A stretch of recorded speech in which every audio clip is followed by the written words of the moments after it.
Shalom, shalom. First and foremost, I want to begin by giving all praise and glory unto Yahweh, Bahashem, Yahushai, Bahashem, Racha Kodash. Double honors to the elders and to the apostles of Great Millstone, and in our respective brothers that they're pushing and spreading the gospel of Yahweh, Bahashem, Yahushai, to the four corners of the world. Now, through the spirit and power of Yahweh, Bahashem, Yahushai, I just want to do a quick lesson on the book of Daniel, the 12th chapter, and Lord willing, this be edifying. So the book of Daniel chapter 12 verse 1, it says, "And at that time shall Michael the angel stand up, the great prince which standeth for the children of thy people. And there shall be a time of trouble, such as never was since there was a nation, even to the same time.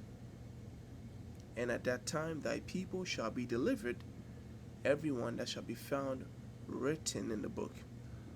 And so what's being said here in verse 1 is that, up until the very point that we get delivered, there's going to be a heavy tribulation, right? That's going to affect the children of Israel. But you're going to have some people that get delivered out of it, right? So it says, "And at that time, thy people shall be delivered." Now, when it says thy people, doesn't mean the entire nation of Israel, because some are destined to be to be caught up in the destruction. And it's not until they get reincarnated in the kingdom of heaven that they are delivered. And so it said, that's why it says, "Everyone that shall be found written in the book." What book is that? You go to the book of Revelation, the 20th chapter.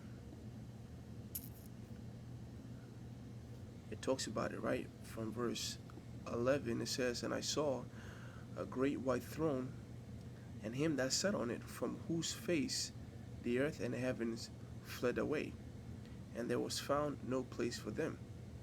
And I saw the dead, small and great, stand before God, and the books were open," right?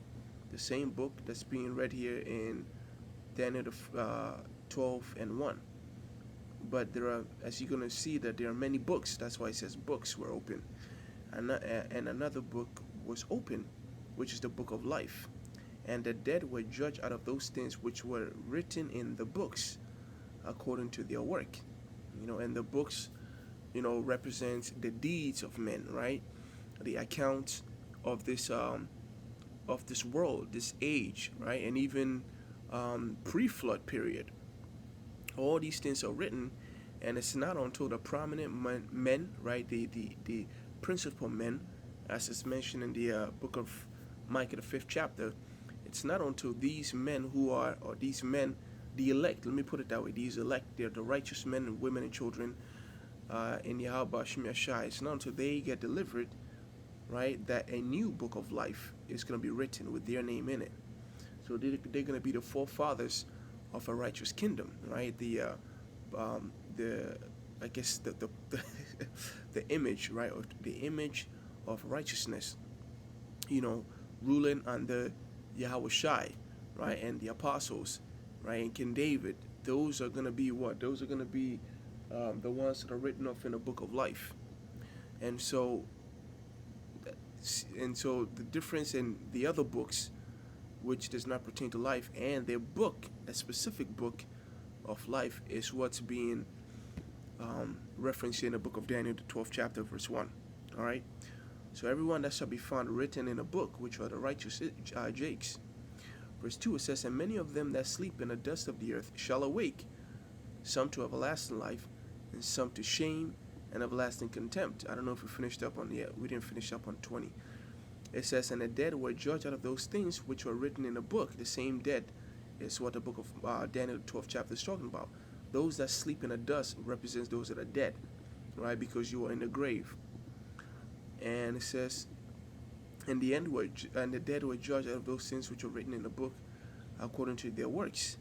And the sea gave up the dead which were written in it, and the dead delivered up the dead, and death and hell delivered up the dead which were in them, and they were judged every man according to their works." So let's read that differently. The book of Daniel, the 12th chapter, says, "And many of them that sleep in the dust of the earth shall awake, some to everlasting life, and some to shame and everlasting contempt." Verse 3 says, "And they that be wise shall shine as the brightness of the firmament." The wise are going to be those that are found written in the book of life. Those that awake to everlasting life, all right? It says, "And they that be wise shall shine as the brightness of the firmament, and they that turn many to righteousness as the stars forever and ever. But thou, O Daniel, shut up the words and seal the book, even to the time of the end. Many shall run to and fro, and knowledge shall be increased." And this is the time that we're living in, right? When the Lord wants these visions to be now be understood and to be made manifest. That's when what? That's when the books are no longer sealed, but are published. And so many shall run to and fro. You see that happening. I always use this word. Let me know if I'm using. All right.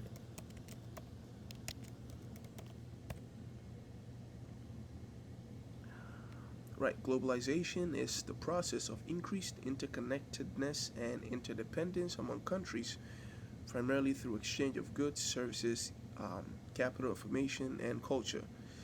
Let me see.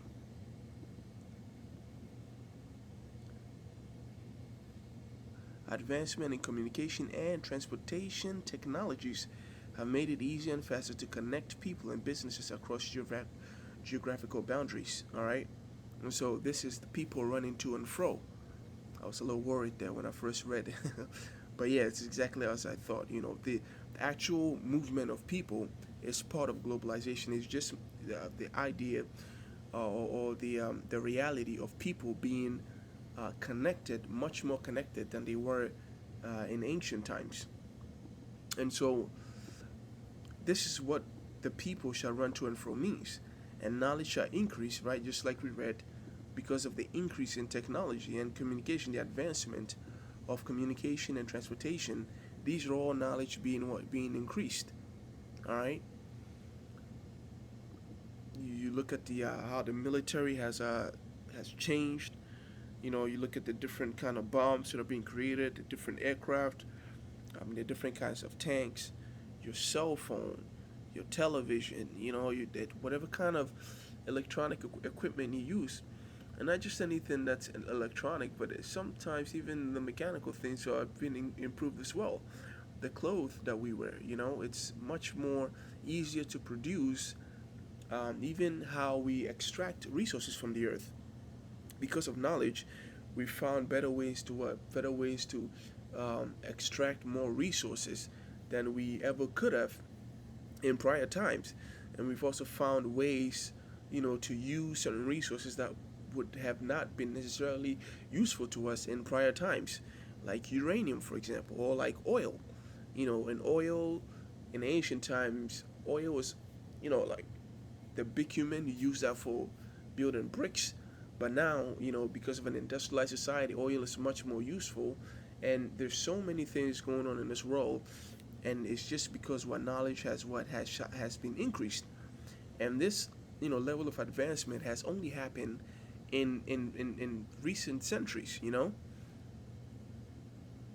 Starting off in the 1500s, during the Renaissance time, and knowledge has been increasing rapidly, especially in the 11th hour of the world, of the history of the world.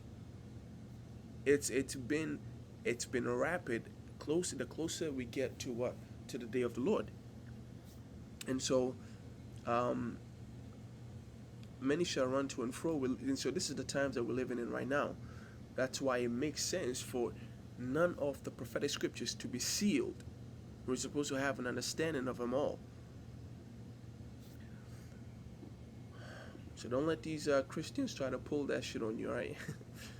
Daniel 12:5 says, "Then I, Daniel, looked, and behold, there stood other two, the one on this side of the bank of the river, and the other on that side of the bank of the river." And this is an account of Daniel. This is Daniel repeating his vision, right, that he saw in prior chapters. And But the man clothed in linen is what Yahweh Shai, I believe. Let me see right now.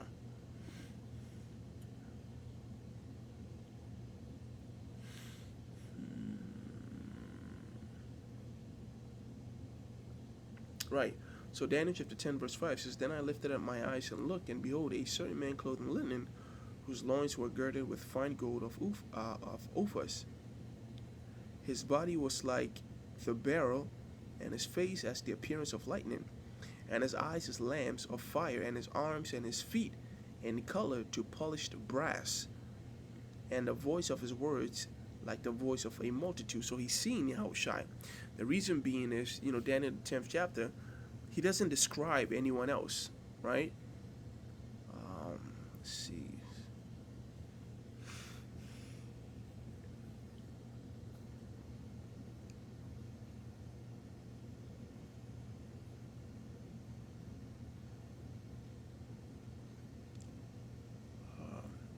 Let's see.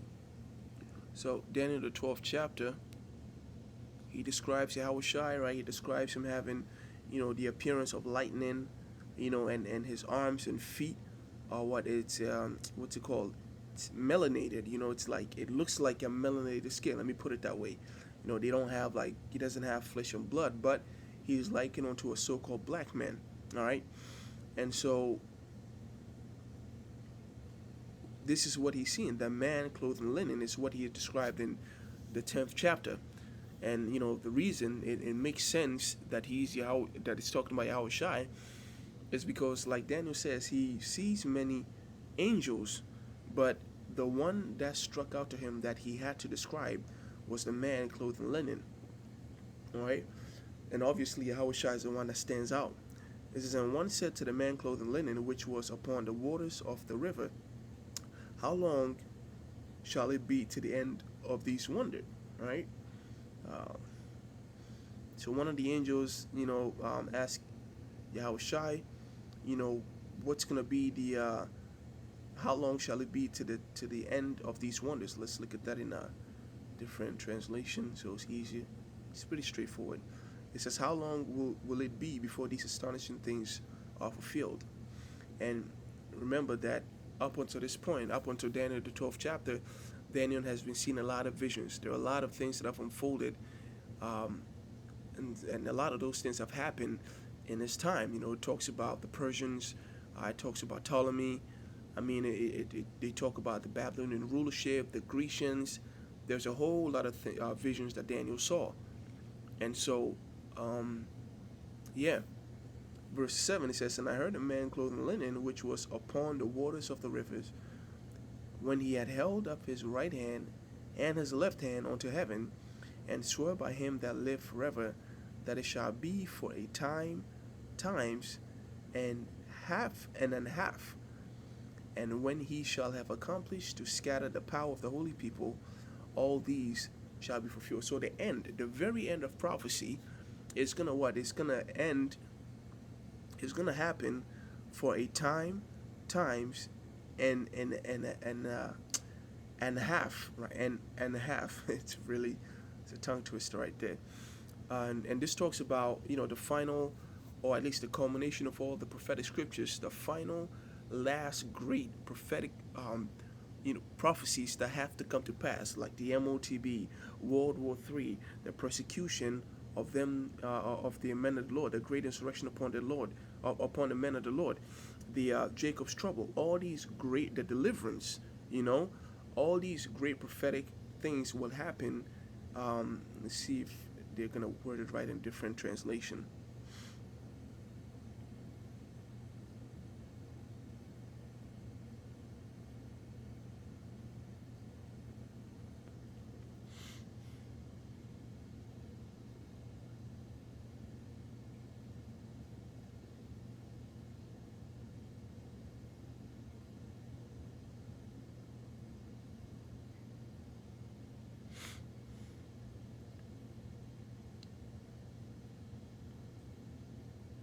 Yeah, they all pretty much worded the same way, right? So, precept for that would be the book of Revelation, the 11th chapter, where John says the same thing. that, because here Daniel talks about how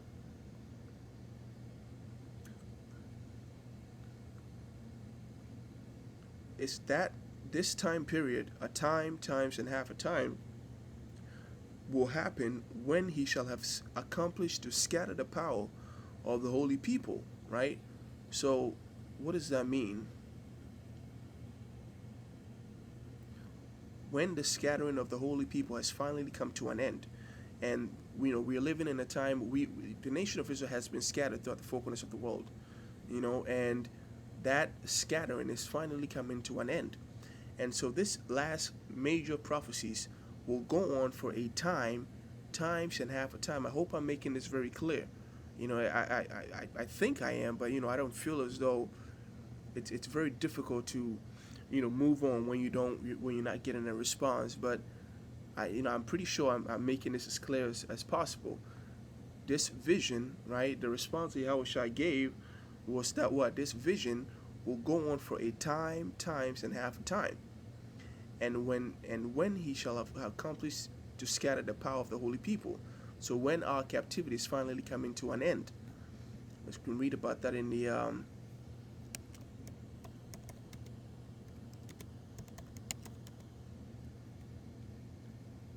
see again.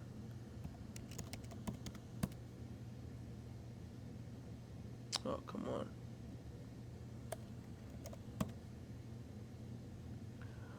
The book of Jeremiah.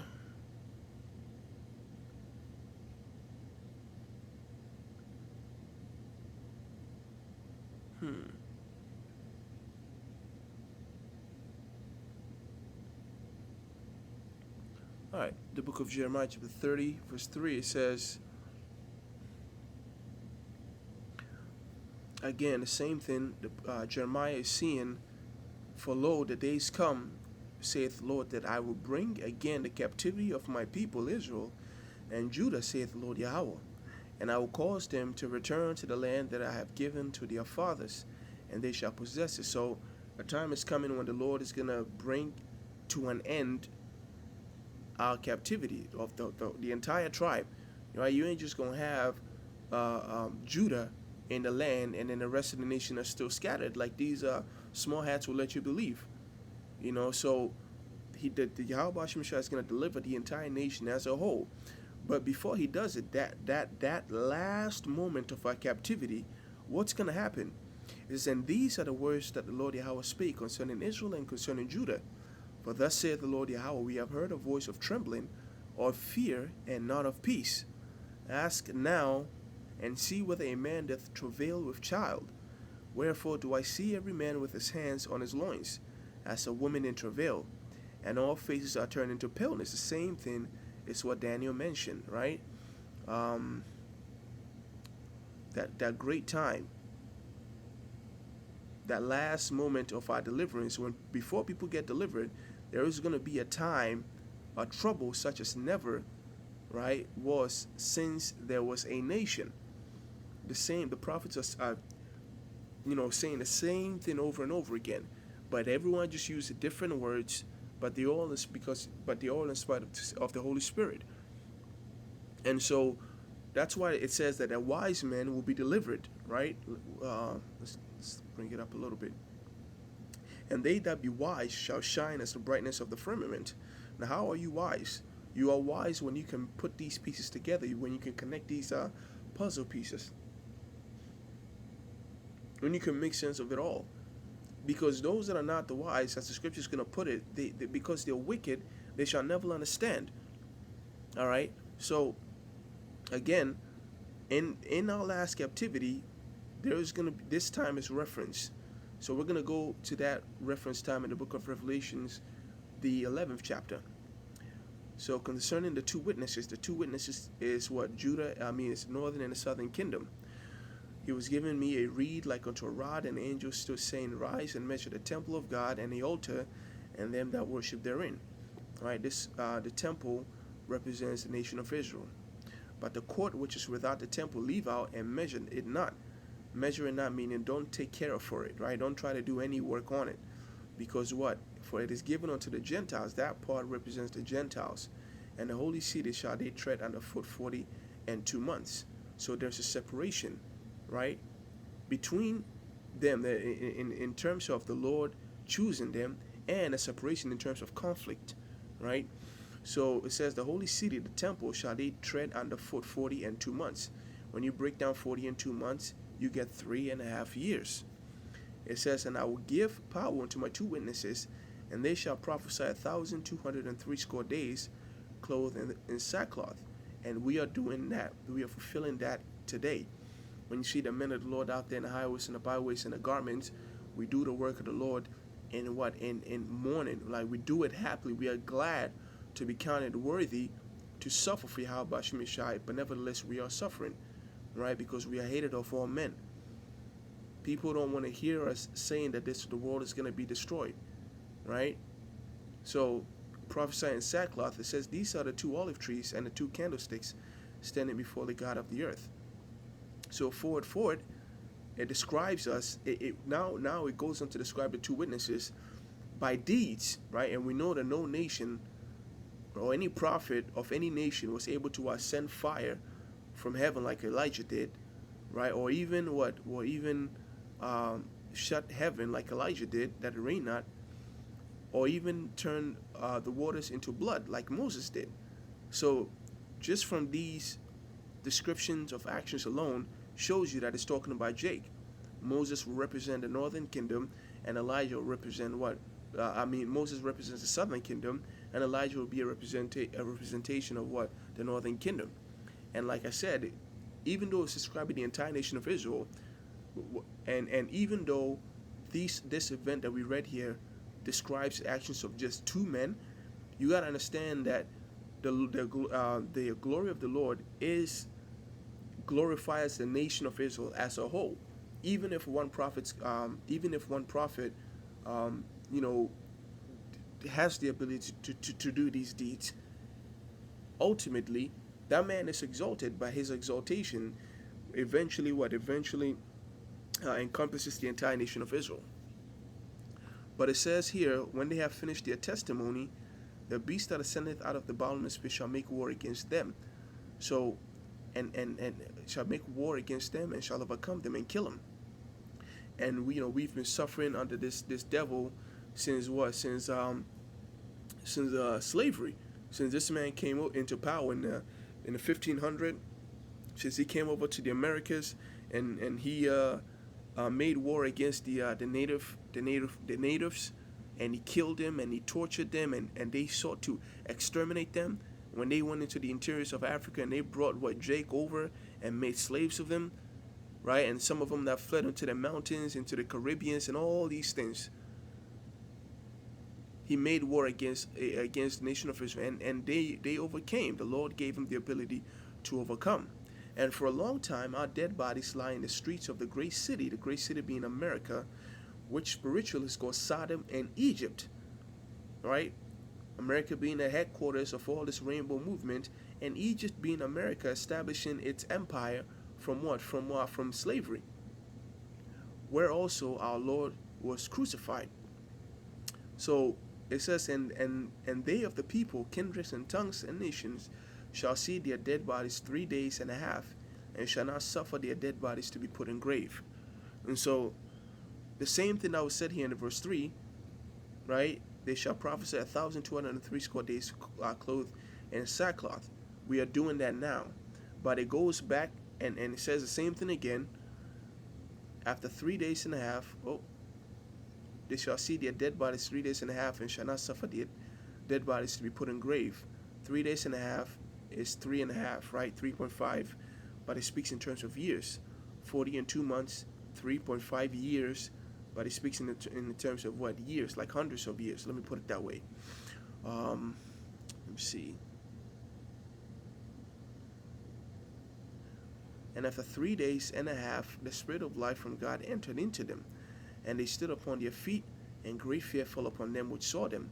And so, for 350 years, we've been subject to these devils.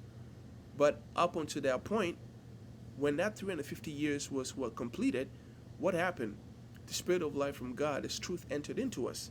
And that is what we're seeing here in the book of Daniel, the 12th chapter. That time is mentioned. Again, it's one narrative, and all the scriptures make sense. You just have to be wise enough to put these pieces together. Sit down and meditate. That's why the scripture says that a wise man is occupied in prophecies always. This isn't something you're going to know just listening or to 2 or 3 minutes of a video. You actually have to what? Go into it, read it, and rehearse it in your mind. Study it. Let it make sense. Let it sit with your spirit. And I heard, but I understood not. Then said I, O my Lord, what shall the end of these things be? So Daniel didn't have any idea how to put these pieces together, but we do. Partly because, we've been given, we've had the opportunity to see some of the prophecies come to pass, and we've been able to put pieces into place. Verse 9 says, and he said, go thy way, Daniel, for the words are closed up and sealed till the time of the end. Right. So ultimately, the reason we understand it is because the Most High has given us permission to understand it. It says, many shall be purified and made white and tried, but the wicked shall do wickedly, and none of the wicked shall understand, but the wise shall understand. So there's supposed to be a mass awakening, and if you know anything about the history of the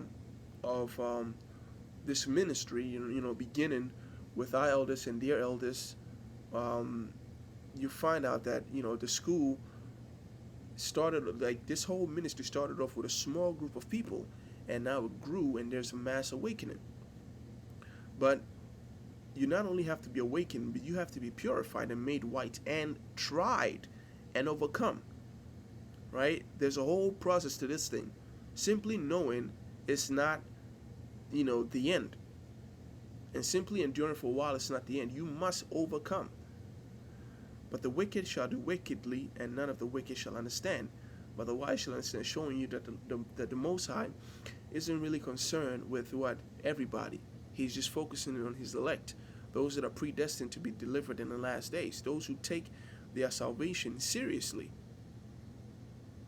And from the time that the daily sacrifice shall be taken away, and the abomination that maketh desolate set up, there shall be 1,290 days. And this is talking about when the Romans came in and destroyed Jerusalem. Okay, this is what it's talking about. It's not talking about, when you hear daily sacrifices being taken away, don't immediately think of Greeks, okay, because it talked about that in the previous chapters, but it's a different account talking about the Romans coming in, right, with Vespasian and his son Titus, and it says 1,290 days, which was let's get the account of that right now. Where's my phone at?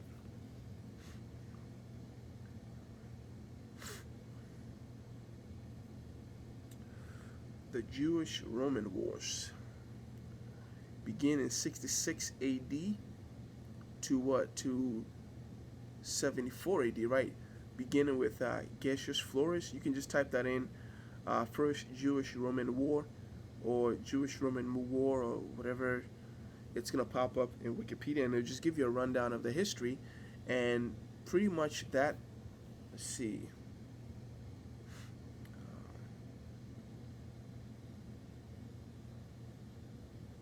Right.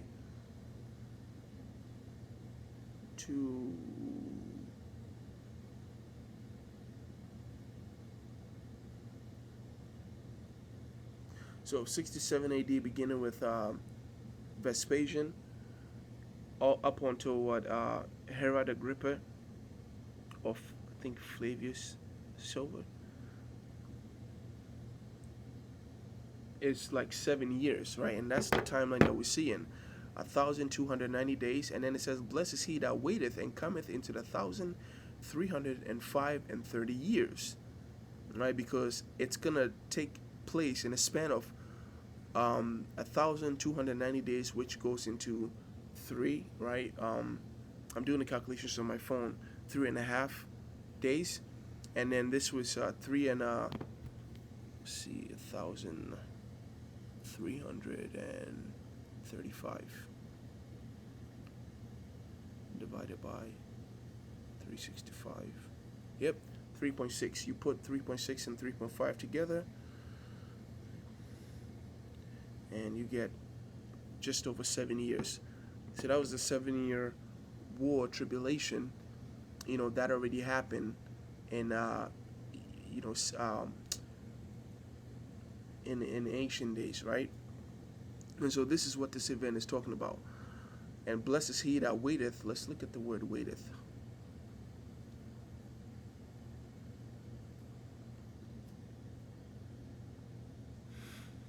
That tarry.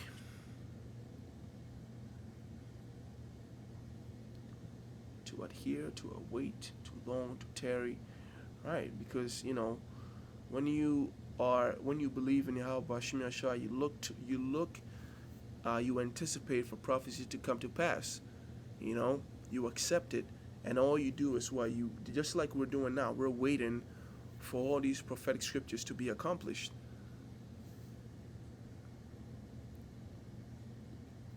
Giving heed to it, right? When you wait for prophecy, you take heed to it. You become occupied with it, right? You become mindful of it. And cometh to the 1,305 and 30 days. And so, if you are someone who takes prophecy seriously, well, then you will know that Yahushua told you that when you shall see the abomination that maketh desolate, then shall you flee into the mountains. You would have fled to the mountains, and you would have been delivered. But if you were a knucklehead who didn't give a damn about prophecy, and you were just doing whatever you wanted, then let me do this abomination.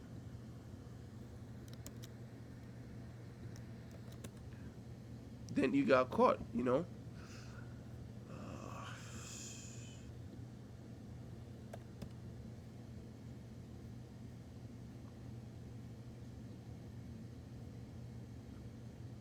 You would have not taken Yahushua seriously, and then you would have been put to death. The book of Matthew 24. Right, and that's the spirit too, because the entire 24th chapter of the book of Matthew talks about the last days. Yahushua talks about that period of time that we just read. He talks about our time, right? It was a good chapter. I've gone over it many times, but I'll go over it again.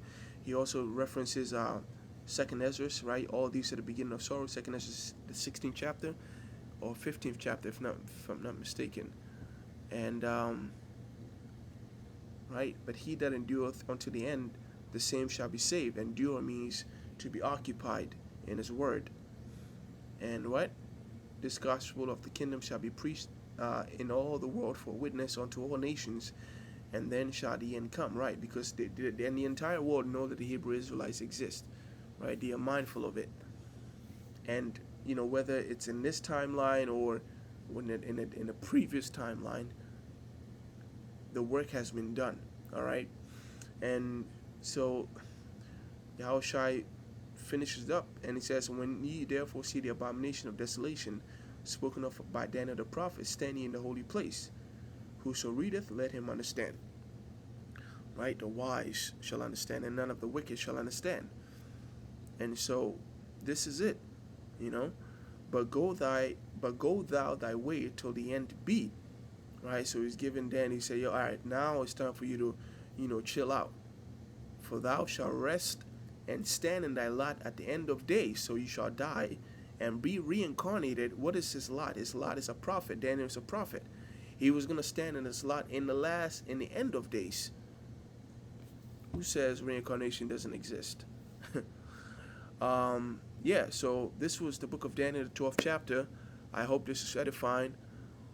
In closing, I want to give all praise and glory to Yahweh, Bahashem, Yahushua, Bahashem, Racha Kodash, Yahweh, Bahashem, Shah, Bakatham, Toi, Akim, Senakos, that are listening in truth and sincerity. May the blessing of bless you be upon the house. And until next time, I'm going to end right there. Shalom.